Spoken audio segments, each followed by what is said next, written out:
I'm Debbie. And I'm Alison. And we're the Poltergals.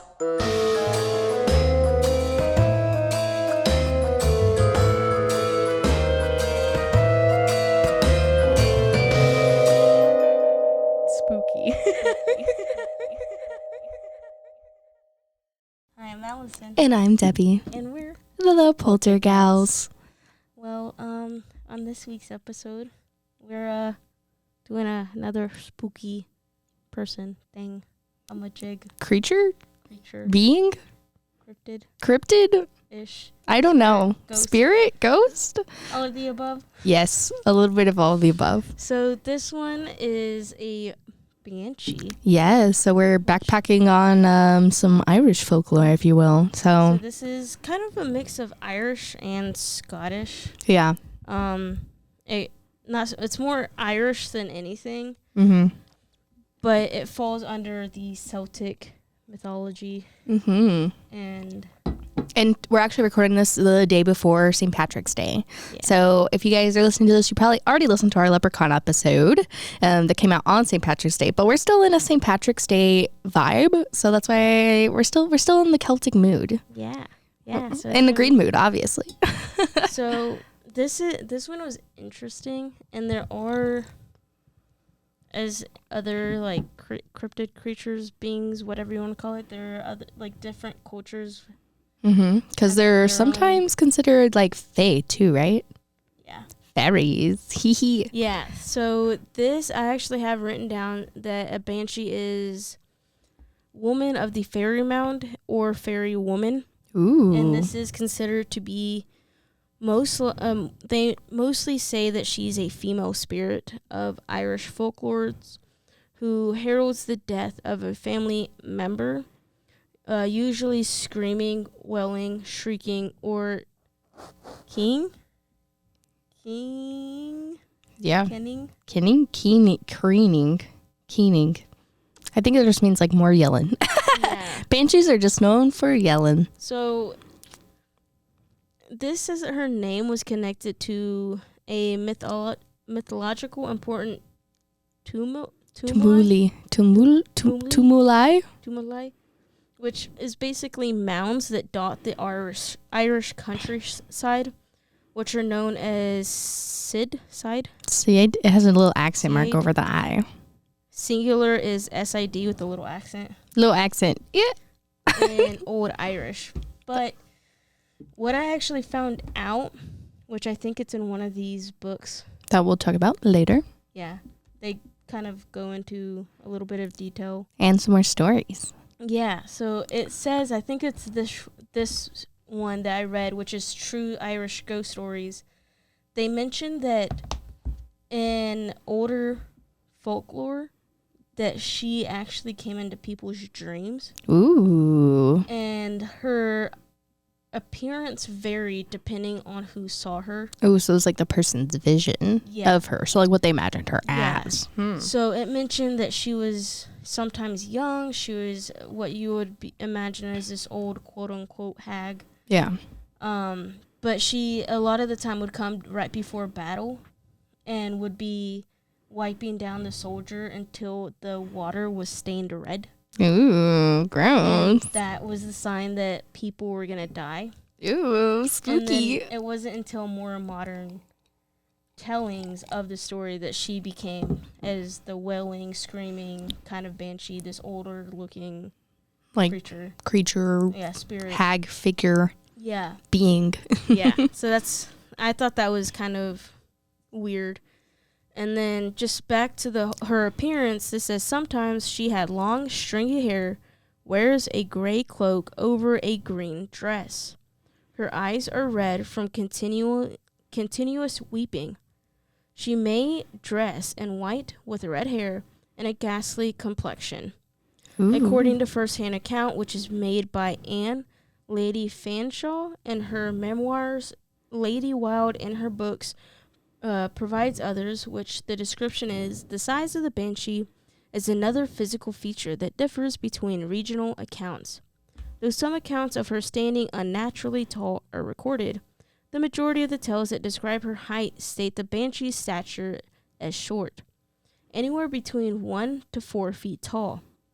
Her exceptional shortness often goes alongside the description of her as an old woman, though many say that it's also be intended to emphasize her state as a fairy. Ooh. I just finished reading ACOTAR, so while I was on break, I read my book too. So I don't know if you guys out there, like Court of Thorns and Roses. Alison, you have to read it. It's so good. Oh no. It's so good. If you, it's so good. So good. Don't you just love books about fairies? It's my favorite thing to read, as you guys all know.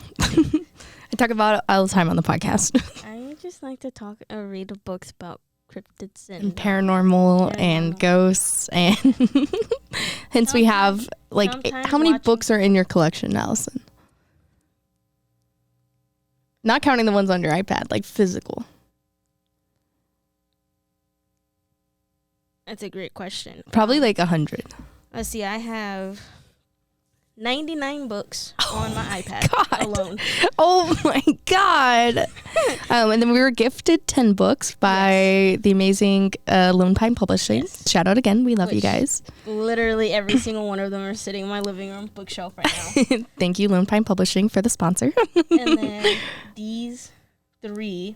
Mm-hmm. So that's probably like 30. So like 150. Yeah.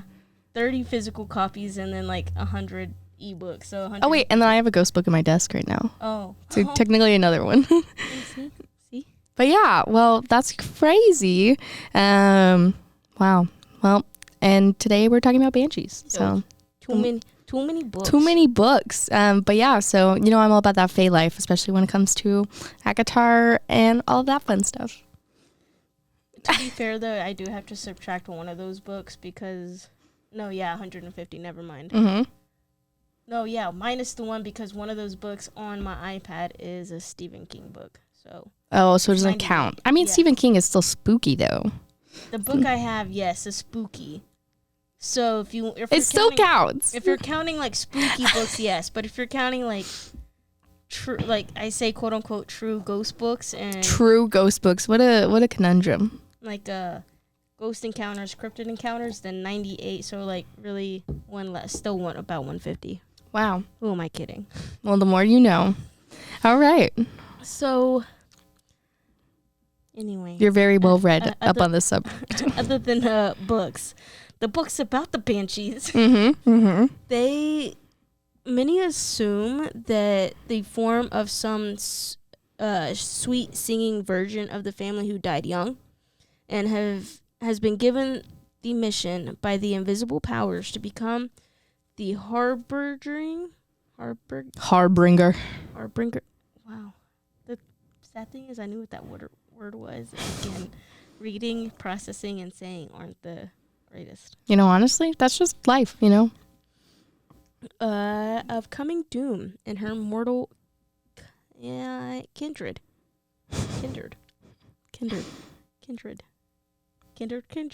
Mm-hmm. Yeah. She may be seen at night as a shrouded woman crouching beneath trees, laminating with veiled face. Lamenting. See, I tried so hard. That's what I'm here for. That's the only reason why I'm on the podcast. It's just to correct you. Is it really? That's my job. You know what? I'm going to go start another one without you. I'm so sorry. That was so loud. With that Texas lovely shout out HEB. Soda. Anyway, back to the book. The cry of the spirit is mournful beyond all other sounds on earth, and betokens certain death to some member of the family, whoever it is heard in the silence of the night. Mm-hmm. The banshee is a predictor of death. So if someone's about to enter into a situation where it's unlikely they'll come out alive, she'll warn people by screaming or wailing. So also known as the Wailing Woman, which also gives me vibes of La Llorona. See, I can't pronounce it. That's pretty much what it is, though. It's just in different cultures. Yeah, Irish Celtic mythology of Llorona, whatever. La Llorona. Which translates to the weeping woman in English, but it's basically their version of this, but actually calls out to the death, which is horrifying. Spooky. I think that's more horrifying than like the Hispanic version. Oh yeah, definitely.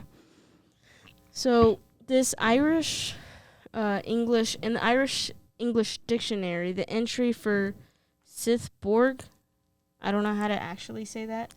We're not Irish. We're not Irish. Also, Irish culture is so weird. Like their names, like there's some names that don't make any sense. No, it's like Sean. Scene. Are you talking like the SEAN? Yeah. How it's spelled that way, but yeah. it's pronounced Sean. Yeah. Why? There's no H. I mean, let's go ask Sean from Australia, see what his opinion is. He's an Australian, not in we're talking about Ireland and Scotland. Exactly. So we did actually have someone in the studio from Scotland earlier, from Edinburgh. So why did we not ask him? We should have just had him like pronounce all the words to us so we knew how to. Yeah, exactly. Why don't we not just have a special guest and be like, listen, sit right here, you tell us how, you correct us. You're now the Debbie. The pronunciation. You're now the pronunciation police. You're the new Debbie. The new pronunciation police. So, again, this just pretty much translate to she fairies, woman fairies, which is supposed to be the common people to be affected by certain families that are heard to sing warning about their houses by night. I also heard that this is like, some believe that this being attaches itself to wealthy family in a sense. Ooh. Those of like some She want that money, that power. Yeah, it's some kind of power, so they're of like high class, the knights and stuff like that. Mm-hmm. But then as time changes, went to wealthy, and then eventually it's just everybody. Well, because I mean, there wasn't like, I mean, obviously as class division continued, but also like the growth of the, middle man. Yeah. So at some point it just, if it's a being that wants money, I feel like, that's just how it goes. hey, money is money, right? I guess so. Go with Even the in bling bling Banshee, baby. Why did my brain go to the exact same thing? As soon as I said it, in my head I go bling bling Banshee, and then you said it right before I was about to say it. It's because we're in sync. We have ESP. I was like this. I was like, and then you said I already said it. I was like, dang it. That's so dang funny. it. But like I said, it's not just Irish. It does take part in some parts of Scottish belief systems and what they believe. Irish legend speaks of a lament being sung by a fairy or banshee, would sing when the family member would come to their deathbed. Mm-hmm. The banshee is also a predictor of death. If someone is about to enter a situation where it is unlikely they will come out alive, she will warn people by screaming or wailing, giving rise to a banshee, also being known as the Wailing Woman. Like I was just saying, yeah. And then like that's the same as La Llorona, but Yeah. again, different cultures. And that's kind of like what we talked about with like, has the Skinwalker episode come out yet? No. Okay, well, spoilers. There's a Skinwalker episode, which you guys probably already know because it probably still came out before this one. But like we were talking about. By the time this episode comes out, yes. Okay, good. But yeah, so like you guys know, like we talked about, like it's just like all different cultures and different mythologies and different people that, have different vibes in the way that they see things. Skinwalkers are yikes. Very yikes. Those be some yikes. Big yikes. Yikes and a half. We should make shirts that say big yikes. Can we If you guys would buy them, please comment on this episode and say big yikes. Big yikes, sound off in the comments. You know what? I would be willing to say the first 3 people that say big yikes get the free shirt. Everybody else is like, you better. Hey, comment on below. Big yikes. See if we can send you a shirt. Wink, wink. As Andrew go. Ding. That I always Can you have do to like a put in little sparkle? afterwards. So, it's, of course, often said that she is transparent-ish, whatever. Some accounts include that they have become more Irish than the Irish themselves, countering that lore ascribing banshees exclusively to those of the Milesen stock. Other expectations were the Bunworth Banshee, which those heralded the death of Reverend Charles Bunworth. Ooh, interesting. Who was an Anglo-Saxon by origin, and the Rosemore Banshee, who supposedly heralded the death of a member of the family in the Baron Rosemore, whose ancestry actually goes back to Scottish and Dutch. Ooh, So, fancy. yeah. Love that. While it is possible that several banshees can appear at once, it indicates that death of someone great or holy. Tales sometimes recount that women, though called a fairy, was a ghost, often of a specific murdered woman or a mother who died in childbirth. Ooh, spooky. In Ireland and parts of Scotland, a traditional part of mourning is the kinning woman. That's the same, I guess, like tribe or group of people or whatever. Yeah. Their families, because I think they do houses in like Scotland and Ireland. Again, the only thing I know about Scotland is from Outlander, so which I've talked about in a previous episode also. I know nothing. The Jacobites, that's all I know. Yeah, I know nothing. I know absolutely nothing. Well, the more you know. So, in Irish, I'm gonna come. They call it Caoineadh. Don't know how to pronounce it. Exactly. So if you know how to pronounce this, please send us a voice memo so we can put it in the episode. It'll be the remastered episode. Remastered. But again, translates to weeping. The Irish dialects of Mustard and Southern Galloway and connect, particularly in the traditional dialects of Northern and Eastern Ulster, including the Louth. The sneeing woman may, in some cases, be a professional, and the best sneers would be in high demand. So, yeah, that's pretty much all of that. And again, this says that with several banshees appearing at once, it would be someone of holiness, or someone of great power. Wow. There you go. Well, the more you know. Well, now that we know, you know what time it is. It's time for a Commercial break.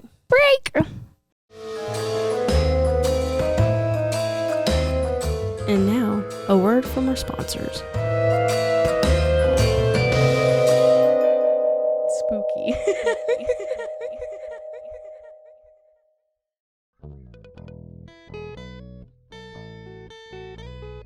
Hi, this is Sarah, And I'm Carter. and this is Some of Our Thoughts. We're two Southern sommeliers, and we want to share everything we love and know about wine. We started hanging out during quarantine and cooking and drinking and listening to music, and we just thought this would be a great way to bring everything we know to you guys. We will make wine knowledge and food pairings easy and approachable. So put on your favorite vinyl, grab your favorite glass of wine, tune into our show, and let's have some fun. Wine and vinyl.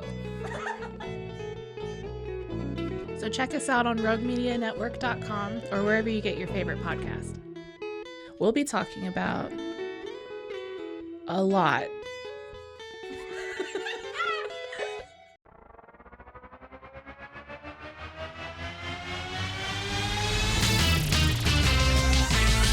Frozen heroes. Gonna tell you about frozen heroes. Gonna tell you about. Hey, I'm Zach. And I'm Mike. and we have a fantastic new podcast to tell you about. Bros, Foes, and Heroes. It's the two of us looking into the world of comics, breaking down some characters that you may have never heard of, and some that are just absolutely ridiculous. Yeah, so Zach comes up with a character each time, and I go into it just completely blind. I don't know who this person is or what their abilities are or anything, and basically I guess we kind of go over their origin story and just some of the ridiculous stuff that maybe, especially Golden Age stuff. Oh, Golden Age stuff is always the best, and we will make sure to highlight all of the shenanigans and just absolute weirdness of everything. Yeah, that's right. So subscribe today and follow us on Instagram at Bros, Foes, Heroes. And if you don't, I know where you live. Not really, but please subscribe. Bros and Foes and Heroes. Gonna tell you about Bros and Foes and Heroes. Gonna tell you about.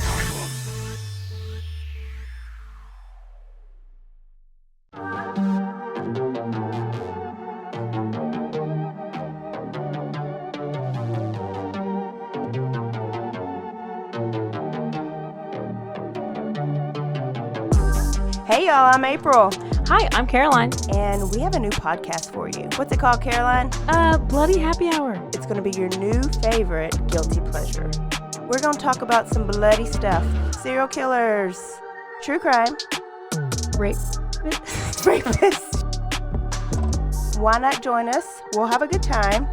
You literally never know. I don't know what I'm going to say. Bloody Happy Hour. Apple Podcasts, Spotify, or wherever you listen to podcasts.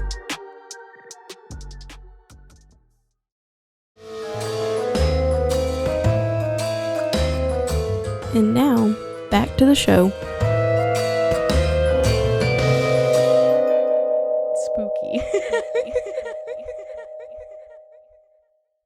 All right, and we're back. Now that we know about the history and the background of the Banshee, it's time to get into the hauntings, or more like the stories and like more stuff about it, because obviously it's kind of just something that happens to you. Yeah, I think this spirit being thing it's an interesting thing because it's kind of it's a cryptid, but it's also not a cryptid. Yeah, it's like in that category where it's kind of like it floats other. somewhere in the middle of like there's like a Venn diagram and it's like in the middle between like cryptid / ghost / haunting.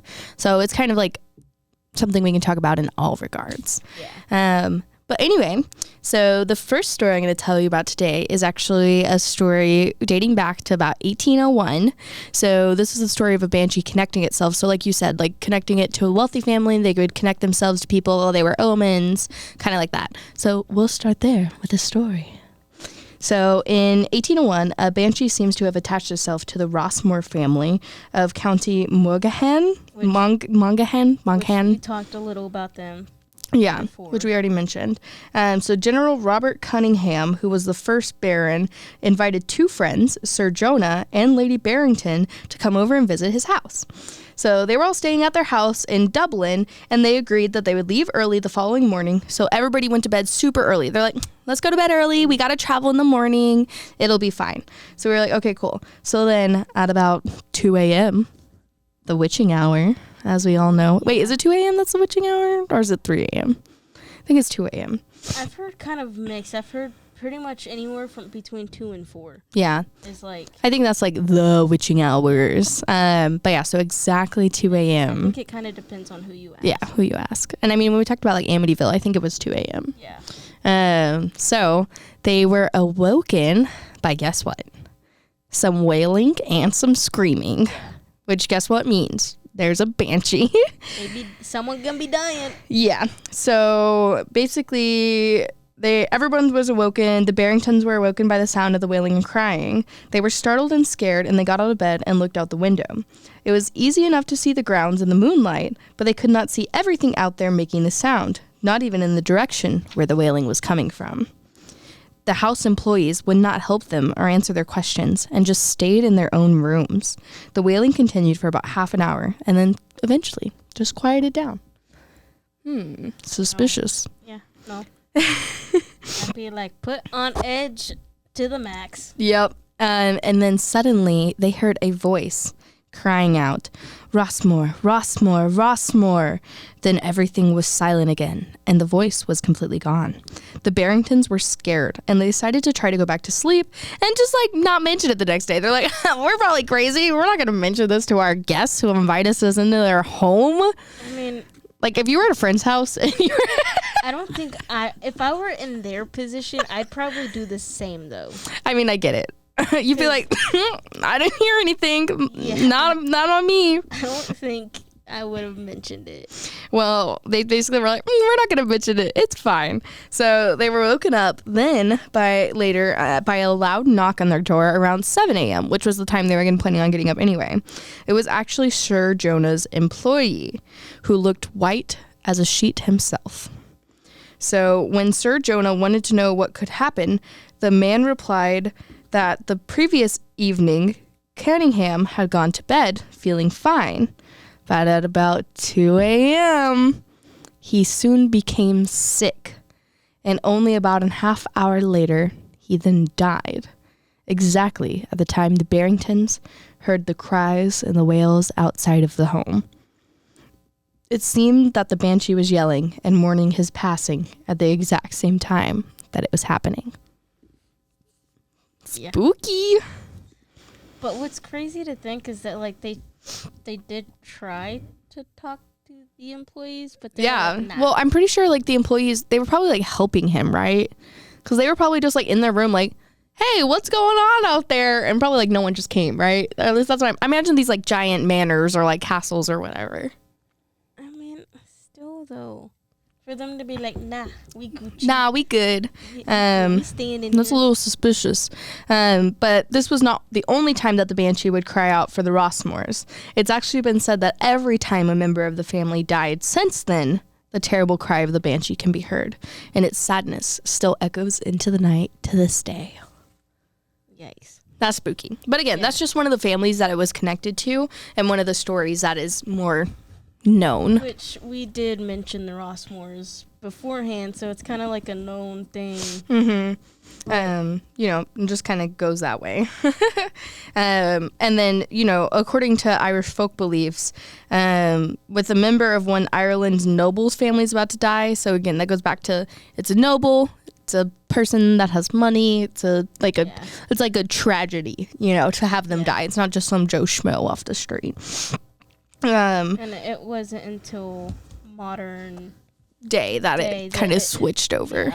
Yeah. But again, like some of the earliest datings go all the way back to 1642. So this story was actually in 1801. Yeah. So that kind of tells you like this had been around for a while. It's long enough.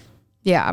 So in 1642, Lady Fanshawe basically helped make this famous by the poem Lady of the Lake, which was very well known. Lady of the Lake is a poem, or made famous in a poem by the same title, was done by Sir Walter Scott. Basically a story of how he was awoken in the middle of the night by a ghostly apparition keening outside her window when she was visiting a baronial castle. So she was again at a castle. In the morning, she discovered that a member of the Baron's family had died that night. And we'll talk more about that. So, of course... Which, wasn't that part of our research, too? Yeah. Was that the Baring family had, encountered this... Mm-hmm. And this was her sighting. So this was, again, in that 1642. And then eventually, again, came popular by that poem that was coming. So it's her memoir that it was stated in. Yeah, see, this is Baron Rossmore. Yeah. Rossmore was the story I just told. Yeah. And again, it's the Rossmore family line. So in the memoirs of Lady Fanshawe, which is Scott's Lady of the Lake, notes to Canto 3, edition in 1811. And then in 1642, her husband was the Baron. And again, they were just residing in this fancy castle surrounded with the moat. And then around midnight, she was awoken by a ghastly and supernatural scream and looked out of the bed.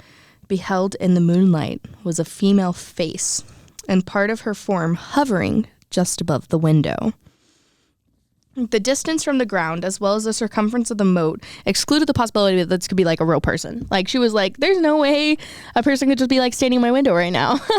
Because she's, I would assume, on the second floor. I mean, again, I imagine these like giant castles, estates, like with many rooms, many floors, like beautiful, beautiful. But yeah, so she was like, there's no possibility this could be real. And the face was that of a young and rather handsome woman. So again, female entity, kind of going with that. But this one's saying young, not old. So it kind of, again, depends on who's seeing it, I guess. So again, Lady Fanshawe saw a young woman, but she was pale and her hair was a reddish color, which was loose and disheveled. Which Lady Fanshawe's terror did not prevent her from remarking accurately her dress was that of ancient Irish descent. So she was actually dressed like ancient Irish people. So again, not necessarily in like the gray drab clothes that we mentioned, but something still ancient and like old looking, but like notably Irish. For even that time period, it was old. Yeah. And which, again, this memoir is from 1642 versus the story we told earlier that was 1801, which is more recent, which is obviously one that's more well known. And we talked about it in the research. So she was like, that's scary. Well, this apparition continued to exhibit herself for some time and then vanished with just 2 shrieks. Just two little yells, similar to which had excited Lady Fanshawe's attention. So she yelled, that's when she awoke, and then she yelled 2 more times before she disappeared. In the morning, with infinite terror, she communicated to her host what she had witnessed, and found him prepared not only to credit, but to account for the superstition. A near relation of the family, he said, expired last night in the castle. We disguised our certain expectation of the event from you, lest it should throw a cloud over your cheerful disposition. So she, like, this other family was visiting. Mm-hmm. And the family she was visiting lost someone at the same time. Yeah, so again, she was just visiting her friends. So it was her and her husband, Sir Richard, and then they were just, like, visiting their friends at this fancy castle. So again, it's like friends of a family visiting, which I think is kind of funny because it's like a similar story. And then basically the host was like, yeah, we knew this was going to happen if he died. We just didn't want to like warn you about it. Which honestly, it does make sense because in some of my research I found, which I never wrote down because for whatever reason it stuck in my head, but it's never the family member that hears it. It's always someone around. Always someone around, but never the person. So it's like if someone in my family that I was gonna lose, you would hear it. Not me. That's spooky. So it's whoever didn't hear it is the family that it's supposed to, or someone they know. So it's like a warning, just like it's happening. Yeah. I get it. But yeah, so basically he was like, yeah, sorry, I just didn't want to ruin the cheerful disposition. I didn't want to ruin how fun the evening was. Also understandable. Like, I get it. But like also, hello.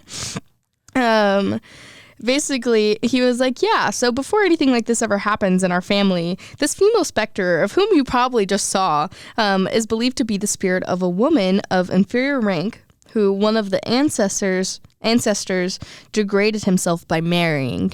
So basically it was like they're saying that the Banshee was maybe somebody that was in their family tree or in their family line, which is interesting.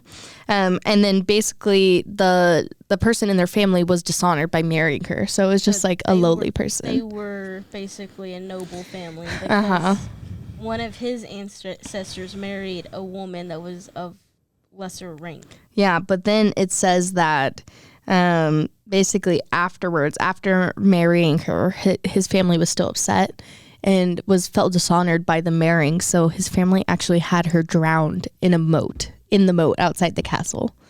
And so it was like her drowned spirit coming back. Oof. Which is a big oof. Oof. And again, yikes, some big oof. Yeah, for real. And then of course, like Lady Fanshawe, she's like, "Oh, this is crazy. Thanks for telling me this." And she's like, "I didn't know that this was gonna happen." But think about like how crappy he must feel. It's like, dude, that was my wife, regardless of her social status. Hey, back in the day, it didn't matter. She probably has, she has the biggest revenge. She's like, ha, watch me. I'm going to say every time someone in your family dies.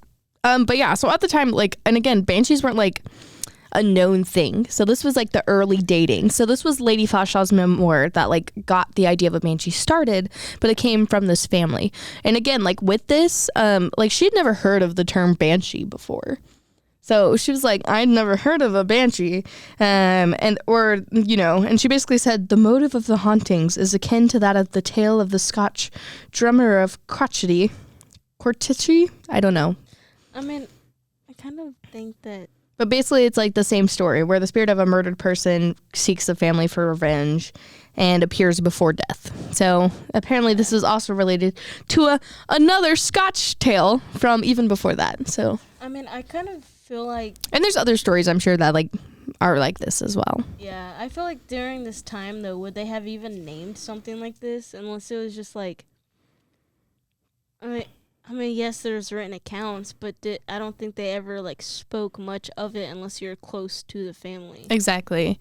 Well, guess what, Allison? I got another story for us, too. Oh. So this one is actually about Mr. T.J. Westrop. So he gave this story. So he said, my maternal grandmother heard the following tradition from her mother, one of Miss Ross Lewins, who witnessed this occurrence. Their father was Mr. Harrington Ross Lewis and was away to Dublin on business. And in his absence, the young people went off to spend the evening with a friend who lives some miles away. I am seeing a trend here. I'm seeing a trend here. I think I'm beginning to see the problem. Yes. So he decided, I'm going to go stay at my friend's house. Nothing bad's going to happen. But anyway, the night was fine and lightsome. And then when returning, save at a point where the road ran between two trees or high hedges not far west from an old church of Kilchrist. I'm not sure how to pronounce that. Anyway, so like many of the other similar run-ins, he was like a simple oblong building in the middle with long sides and high walls. And at its time, there was a graveyard that was enclosed, but it was like open to like some fields. So, as the party passed down the long, dark lane, they suddenly heard in the distance loud wailing and the clapping of hands, as the country people were accustomed to do when lamenting the dead. So again, like this was kind of already part of their culture and a part of what they did. The Ross Lewins then hurried on and came in sight of the church. And the sidewall, again, they basically on that sidewall with like the high arches or high hedges, they saw a little gray-haired old lady, as you do, that was clad in a dark cloak. She was running to and from, chanting and wailing, and throwing her hands and her arms up. The girls were very frightened, but the young men ran forward and surrounded the ruin. The two of them went into the church itself, and then the apparition of the woman vanished. I mean, it makes sense because you're going inside a church. Yep, and so then they searched every nook and cranny and found no one, nor did anyone pass out. All now were very well scared, and they got back to their home as soon as possible. Their home, where their mother opened the door and at once told them that she was in terror about their father, who was on business in Dublin. She sat looking out the window in the moonlight, and a huge raven with fiery eyes lit on it still, and tapped 3 times on the glass of their window. They told her the story about what had happened at the old church as they were walking on their way. Only to be added to their anxiety as they stopped talking, the taps came to the nearest window, and then they saw the bird yet again. A few days later, they then got the news returning to them that Mr. Ross Lewin had died suddenly in Dublin, and this occurred around in 1776. So we have one story that took place 1600s.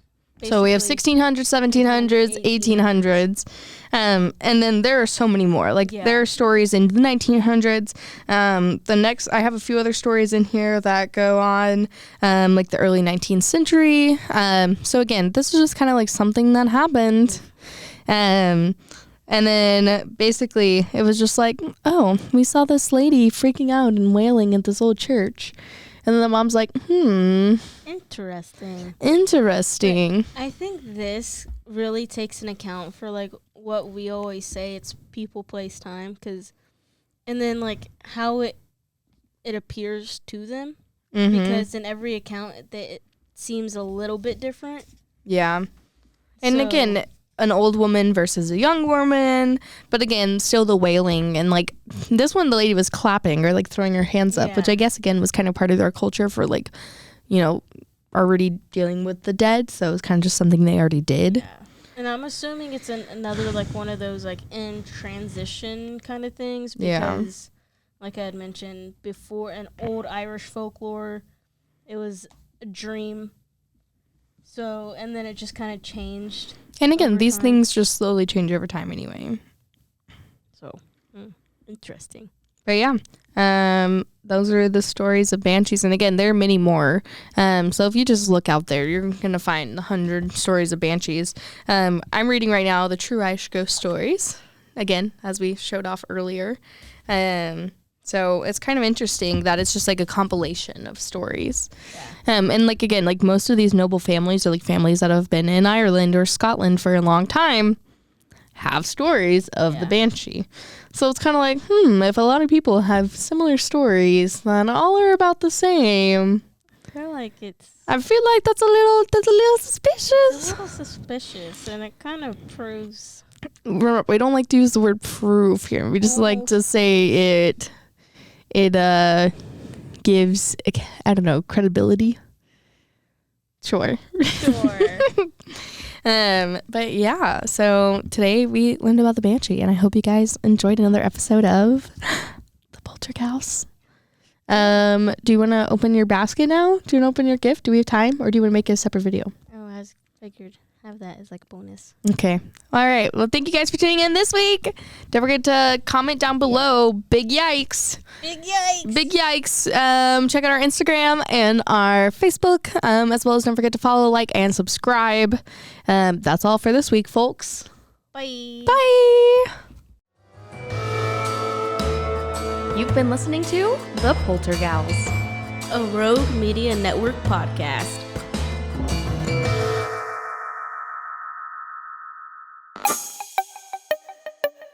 This has been a Rogue Media podcast.